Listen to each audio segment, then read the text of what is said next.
داغ کا سن ولادت 1248 ہجری ہے اور سن وفات 1322 ہجری ہے۔ بچپن میں یتیم ہو گئے۔ والدہ نے مرزا محمد سلطان عرف مرزا فخرو خلف بہادر شاہ ظفر سے نکاح کر لیا اور شوکت محل کے خطاب سے نوازی گئیں۔ داغ بھی والدہ کے ساتھ لال قلعے میں پہنچ گئے۔ تعلیم و تربیت وہیں ہوئی۔ بہادر شاہ ظفر اور مرزا فخرو دونوں ذوق کے شاگرد تھے۔ داغ بھی شاگرد ہو گئے۔ 1857 میں غدر کے بعد رامپور چلے آئے اور نواب کلب علی خان کے مصاحب مقرر ہوئے۔ 1886 عیسوی میں نواب کے انتقال کے بعد پھر دہلی آ گئے اور حیدرآباد دکن چلے گئے۔ حیدرآباد دکن میں میر محبوب علی خان سلطان دکن کے استاد مقرر ہوئے۔ داغ غزل میں اپنے مخصوص انداز کے واحد شاعر ہیں۔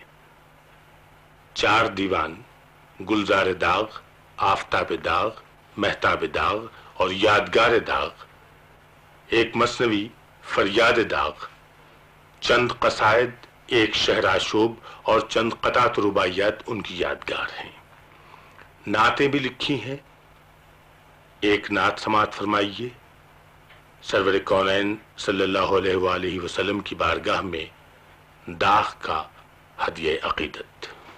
خدا دے تو دے آرزوئے محمد، خدا دے تو دے آرزوئے محمد، کریں چشم و دل آرزوئے محمد، کریں چشم و دل آرزوئے محمد۔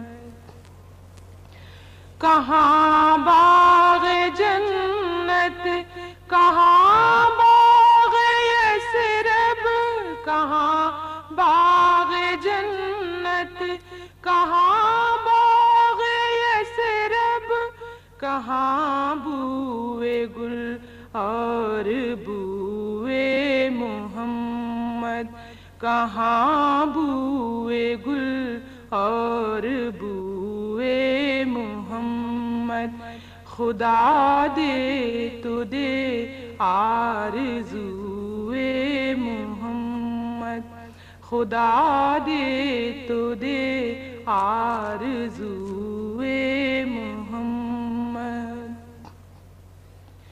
خوشی سے اچھل جائے تسنیم و کوثر، خوشی سے اچھل جائے تسنیم و کوثر، جو مل جائے آب وضوئے محمد، جو مل جائے آب وضوئے محمد، خدا دے تو دے آرزوئے محمد، خدا دے تو دے آرزوئے محمد۔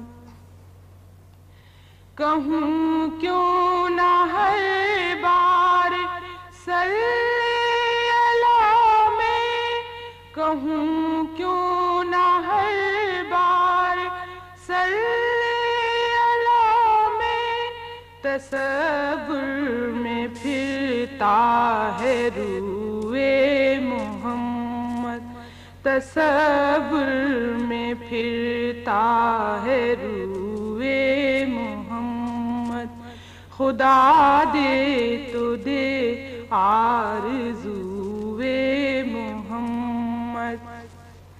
نہیں دست مژگاں میرے پاؤں یا رب، نہیں دست مژگاں میرے پاؤں یا رب، کروں تے ان آنکھوں سے کوئے محمد، کروں تے ان آنکھوں سے کوئے محمد خدا دے تو دے آرزوئے محمد کریں چشم و دل آرزوئے